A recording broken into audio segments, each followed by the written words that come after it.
Welcome to the Miracle You, guiding you on the journey towards finding passion and purpose and how to discover, create, and live a life by your design. Whether your success has been plentiful or your missed opportunities have been overwhelming, we can help you become a more empowered, masterful person and show you how to share your gift with the world.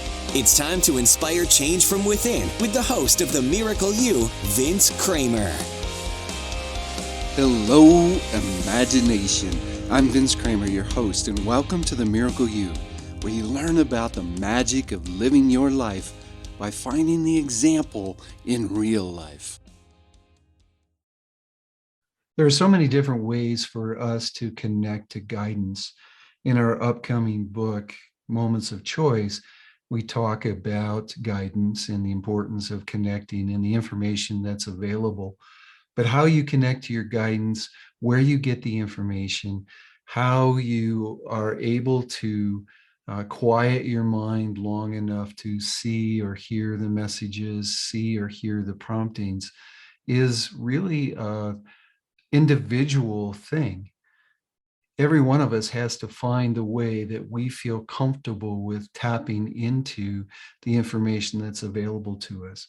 Find a way for us to quiet the chattering mind down long enough to hear the voice that's truly guiding us, to tap into our higher selves or tap into our soul guidance so we can live our purpose, so we can uncover and discover the reason that we're here and how we best can deliver that to the world.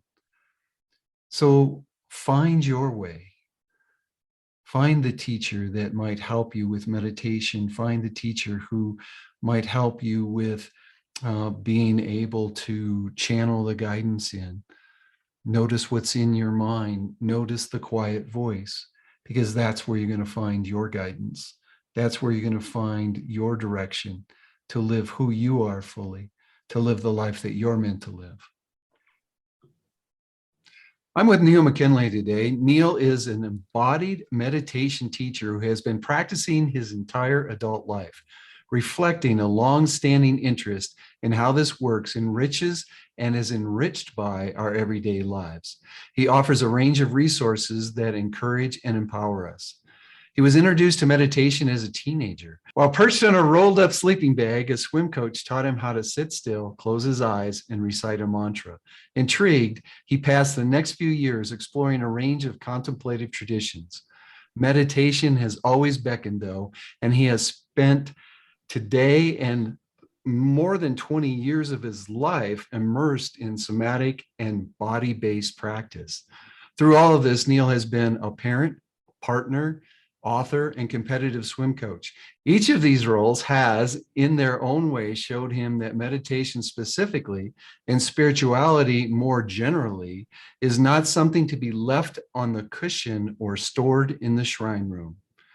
Neil McKinlay, are you ready to share the miracle of you with the imagination? I am, Vince. Thank you very much for that introduction and the opportunity. I'm so excited to have this time to talk with you. There's been some meditation talk that Mary and I have been doing in the Imagine Miracles world. And I've got some really interesting questions to ask you, because I know that you can help the imagination as well as help us bring even more to our programs and give you an opportunity to share the amazing programs that you have for people. Before we do that, Neil, could you just share a little bit about who you are and what you're doing right now? Yeah, I'd love to. Thank you very much for that opportunity. Of course, I could quite easily say I'm a meditation teacher and I'm a meditation mentor. But I sit here today feeling myself really affected by hearing that intro and being reminded that in some ways, I'm simply a person who was introduced to meditation relatively early on. I was a competitive swimmer, as you said. I was introduced when I was 15 or 16. And for whatever reason, the mysteries of the universe, it resonated for me. It resonated for me from the very beginning. And, here we are.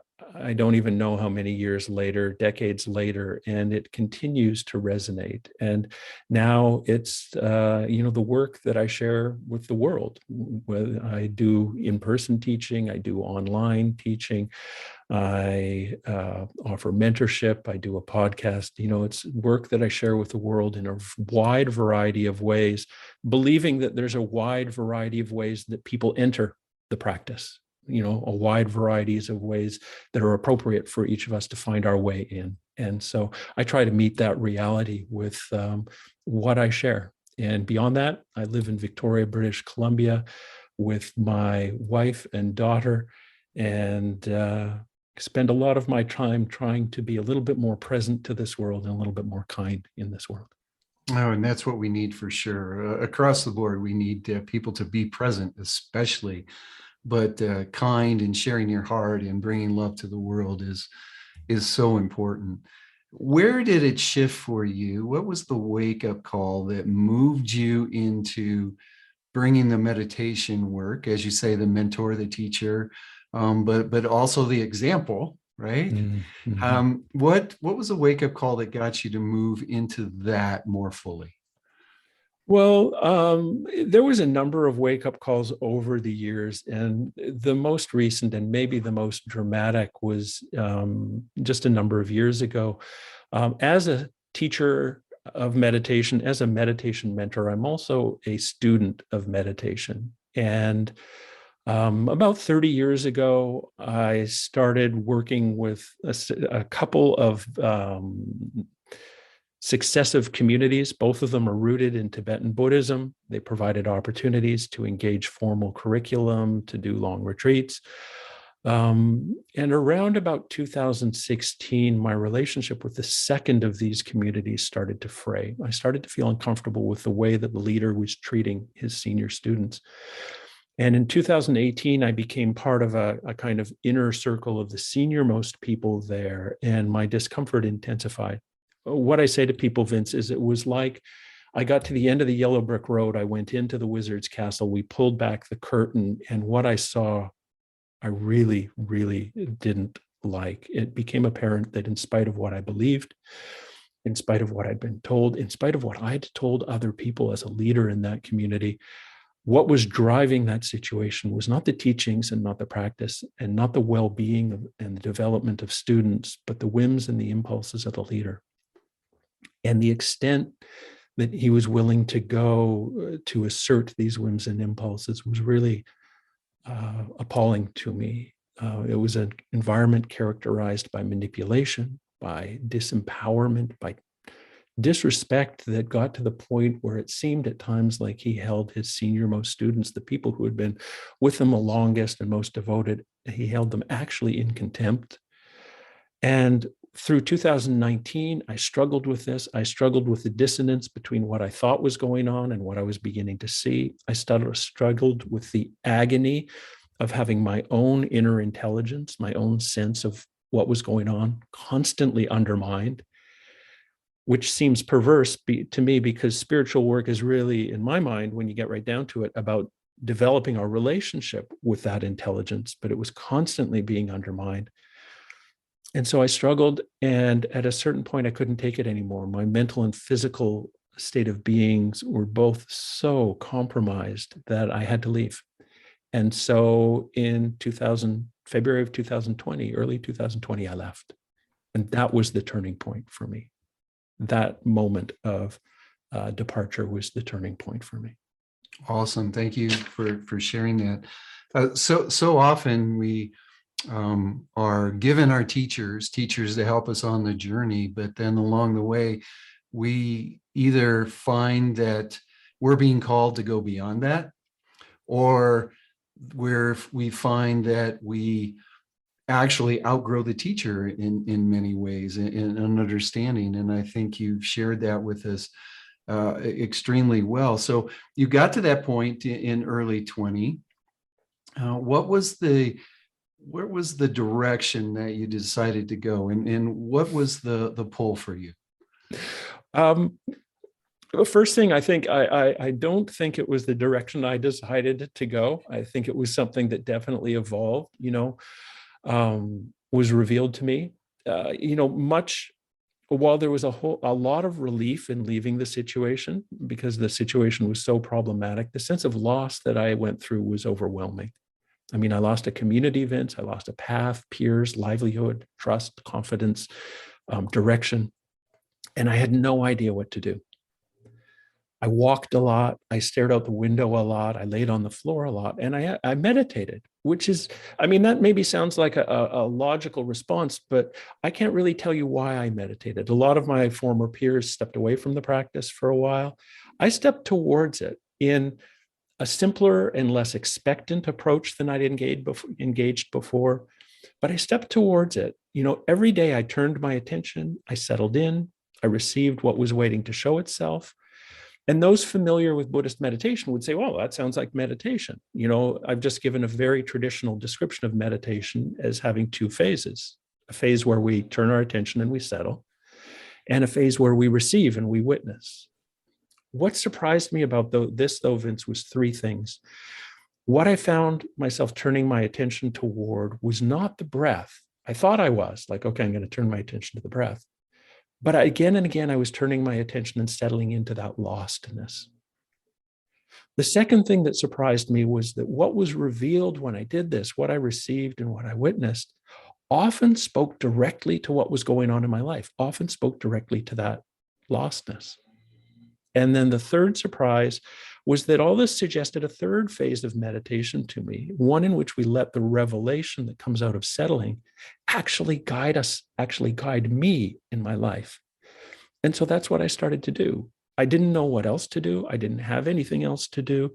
So what arose in meditation practice suggested that I rested. If it suggested that I get trauma therapy, which I got a lot of, and do to this day, that's what I did. And much to my surprise, I found myself moving through my loss and my grief, not getting over, but moving through. And in the process, healing my relationship with that inner knowing that had been so compromised, and finding a sense of direction and purpose that I hadn't known before. And what is that? That is to affirm that meditation is about our lives. It's about resting in the stuff of our lives and receiving insight into the stuff of our lives and letting this insight guide us into the stuff of our lives. And in the process, developing a deeper and more faithful relationship with the inner wisdom that we were born with. Well, that's so powerful. And I want to share with the imagination that in what you described to us is really an understanding that life is truly a journey, and a journey of who we are. And we have a tendency sometimes to not experience or not settle in to the journey and understand the guidance that we're getting, the direction that we're learning. In a way, it sounds to me like you even found meditation at a new level, and meditation as who you are. And I think that's so important for all of us. There's teachers out there for just about everything: how to do your social media, how to get out and speak in front of people, how to put your website together, how to meditate. There's all kinds of teachers out there, but it's us learning the information and getting the guidance and then making it truly ours. In making the meditation yours, what was the experience for you? I think that one of the big things was shock. Well, no, let's put it this way. Two of the big things were frustration and shock. The frustration arose because I thought what I was supposed to be doing was turning my attention toward, for instance, the breath. And I couldn't find the breath. So that was the frustration. It was very frustrating, confusing, angering.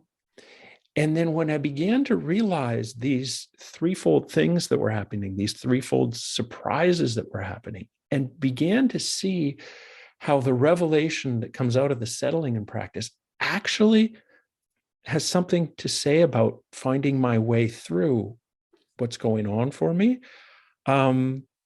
maybe awe, again and again, a sense of awe that this gift was being offered to me. I mean, I often think of gift with a capital G, but it was so simple, Vince. Like, Neil, you're tired. You need to rest. You're completely anxiety ridden. You need to lie down. You're blocked and locked up. Let's go back to the trauma therapist and work on that. I mean, it was so ground level. And to me, that was so affirming and assuring, because it wasn't about getting away from my life in any way, shape, or form. So awe, frustration, let's be honest, and awe. Wow, there's so many things now I want to talk about. Which direction do I go? The first direction, it was simple and basic. Do we try to make meditation more, shall we say, lofty, more into the higher dimension type thing? Do we try to do that? And does that get us in trouble? I think I would offer a general answer of yes, and a more specific answer, thinking of myself, staying with my own experience. Yes, very much so. And to some extent, it's that's understandable. You know, the meditative tradition is relatively new in our culture, and the language that is used to describe it is not one that we're immediately familiar with. I mean, words like egolessness and emptiness and Buddha nature are not terms that we've had hundreds and hundreds of years of cultural familiarity with. And so for me, you know, faced with that, I do tend to complicate things. I do tend to think, well, you know, emptiness, that's a big word, so it must mean a big thing. Not understanding that it can point to, you know, something as simple as recognizing that my plan for the day is not actually appropriate and I need to adjust. So yes, I think so. And I think you asked about trouble. For me, where I get in trouble with the complication is the more I complicate, the more I separate from the ground level stuff, the stuff of my everyday life, the grocery stores and the plans and all that kind of stuff. All right, awesome.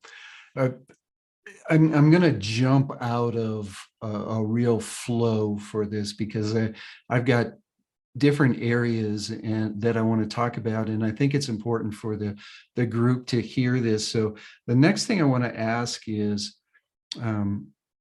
first I want to make a statement. I spent 30 some years being an airline pilot, and for me, when the door was closed, even though I was doing my job and listening to the radio and everything else, in a lot of ways, I was able to get information, hear things, settle in. It was almost a meditation for me. And I know I've got a really good friend, and actually a client, who swims long distances. And during those swims are his best meditative times. Could you speak to that? Yeah, and that's something that I have pondered for a very long time. You know, are some of the everyday activities that we engage, do they have a meditative flavor to them? And if so, you know, what's the flavor and how does that work? And I think understanding the basics of meditation is helpful. You know, basically what we're doing when we're meditating is we're taking our attention, that wandering, you know, meandering attention that is like, well, what am I going to do for lunch? And do I need to wash the dishes? And how am I going to get the laundry done? We're going to take that wandering attention and we deliberately and repeatedly place it somewhere specific. And I suggested a few moments ago, we place it on our experience of the breath, let's say. And what happens when we do that repeatedly, deliberately, is we begin to settle in. And as we settle in, things begin to slow down. There's a sense of relaxation that opens up and insights arise. So that's the basic dynamic of meditation practice. And I think we can look at other activities in our lives and see how that dynamic is actually evident. It's not necessarily meditation per se, but the same dynamic is there. If we are journaling, for instance, our attention is on the journaling. If we are needle pointing, our attention is on the needle pointing. If we are long distance swimming, our attention is with the activity of swimming. And what can happen when our attention is directed in that way is exactly what we're talking about: settling and insight. Now, neither journaling my practice of journaling, nor gardening, nor long distance swimming, or whatever the activity may be, necessarily comes with the full body of techniques and teachings that meditation does to kind of support us, the infrastructure to support us. But the basic dynamic is the same. And so I think when people are saying, oh, my time riding my bike or my time working in the garden is very meditative for me, I think there's a lot of intelligence in that. There's, very much that's an accurate statement. Awesome. One of the things that I've experienced in some of the work that we do at Imagine Miracles is people, first of all, say, well, I can't meditate. I've tried it, I can't do it. Others, and I want you to talk to the first one, but I also would love for you to share about those people who I can't meditate without falling asleep. Can you talk to those two for us? Yeah. The first thing, I can't meditate. There's a simple way of responding to that, and then a more involved way. And so forgive me if I forget the second question in the process of answering this first. One of the things that I've noticed over the years is a lot of us bring a lot of expectations to meditation. We think that we should be really good at it right off the bat, and that everyone else is really good at it right off the bat. Well, I've been doing this for a very long time, and let me tell you, I'm not very good at it. I bring my attention back and my attention wanders. I bring my attention back and I just want to fuss and fudge it. I bring my attention back and I want to get up and answer my emails. So that experience of not being very good at settling our attention, I think that's a very, very common experience, and it's actually part of the meditation practice. And so to people who say that, and for that's the case, I often say, well, be patient, give yourself some time. Don't expect, maybe don't worry about doing 20, 30 minutes, do 5 minutes, do 4 minutes, do 3 minutes, and just work on bringing your attention back for the slightest moment. That's normally not what we do. There's a Buddhist teacher named Pema Chodron, and she says, let's be present for just 1/10 of a second. And I'm on board for that because it lowers the bar and undermines that statement, I can't meditate, in a way that it lets a lot of us meditate. So that's the first, the simple response to that question. The more complicated, the more involved response is the meditative tradition does talk about capacity a lot. And, this is, I think, a really important term. And I think it is important for us as meditators to recognize that sometimes we have the capacity to meditate, and sometimes our capacity is so exceeded that meditation is not actually the best tool. So I mentioned, a few minutes ago that my experience in the wake of leaving that community and my experience with lostness, that sometime what came up for me was to go and seek out trauma therapy. And that was in many ways a recognition of the fact that right now I can't meditate. I can't be present with this experience. And it was an intelligent and appropriate recognition because I couldn't. The experience, the intensity was such that I just didn't have the capacity to be present with it. It was what we call in, kind of current common language, it was a traumatizing experience. And I needed a different tool. And so I think that needs to be part of the discussion when people say, I can't meditate. That, yes, sometimes we can't. Sometimes it's not the appropriate tool to connect with the stuff of our life because what's going on is so intense. Sometimes we need to go for a walk. Sometimes we need to talk to a friend. Sometimes we need to seek out another modality to help us. And then we can come back to the cushion, having appropriately addressed that aspect of our lives. Yeah, the tendency for us is to judge ourselves and put ourselves in a situation that, there's something wrong with me. But like you said, be cognizant of what's happening in your life across the board and have compassion for yourself. And understanding that the right tool can be found. Yeah, and I mean, I think that's a really big part of beginning to bring meditation and our everyday life more closely together, which is, kind of a core aspect of our life or my work, is recognizing that the circumstances of our life do affect our ability to meditate. Right? I went through this very difficult experience. Of course, it's going to affect my practice. And sometimes it's going to affect it in a way that requires that I step away for a bit and do something different in order to settle there and then come back and do the work of meditation. I want to make sure that we get this question answered. So that second part of the question I asked you about sleep, I think let's just let that go, and maybe we can get together another time. Could you tell us what embodied meditation means? On one level, embodied meditation is meditation where what we're turning our attention to is our embodied experience.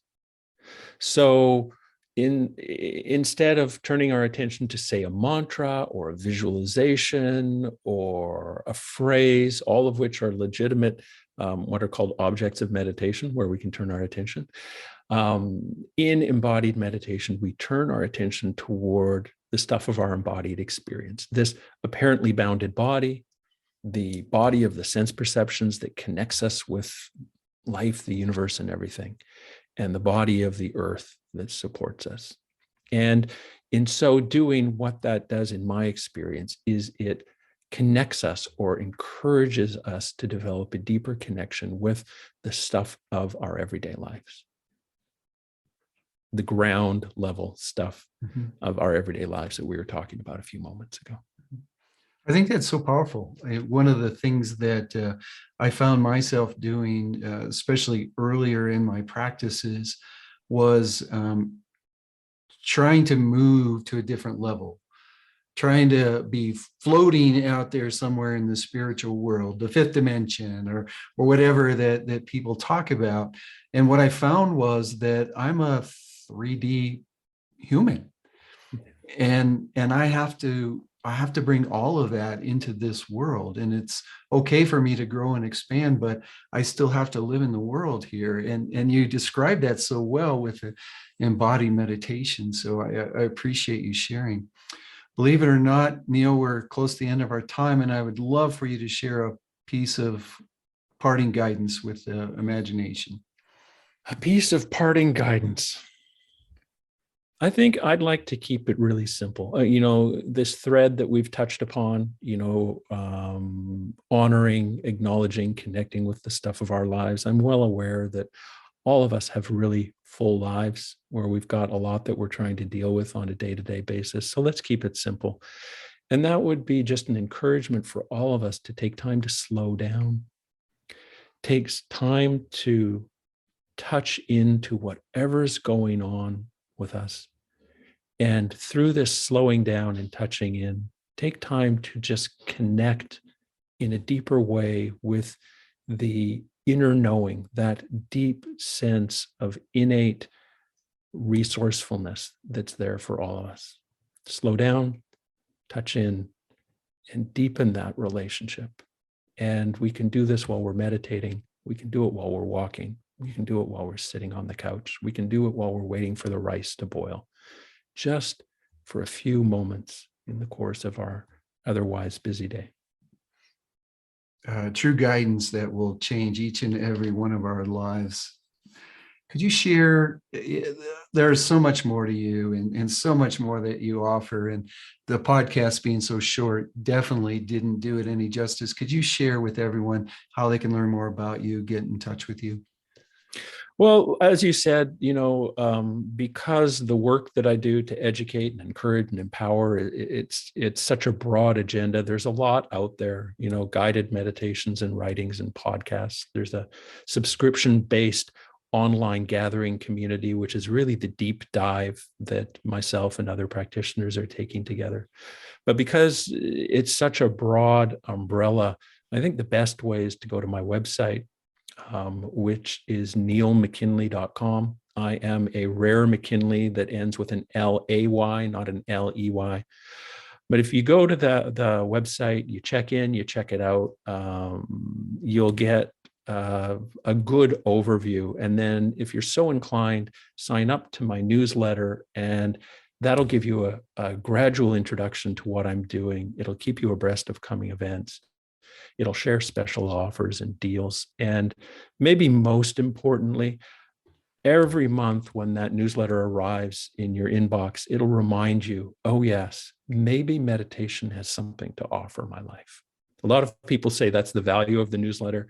They say, Neil, I never open it, which it makes me chuckle. I never open it, but I get the email and I think, oh yes, meditation, which strikes me as a great thing. So neilmckinlay.com. Yes, you're accomplishing so much without even knowing it. So Yeah. how awesome. Each and every one of us has the ability to tap into our own guidance, to settle into who we are, and we deserve and we owe it to ourselves to find that time to be quiet for just a minute or a tenth of a second, as Neil shared earlier. And I want to thank you, Neil, for bringing that guidance to us and sharing who you are. My pleasure, Vince. I really appreciate this, and I really appreciate everyone listening. Thank you so much. On behalf of my wife and business partner, Mary, the entire team here at Imagine Miracles, we want to wish each and every one of you a miracle day.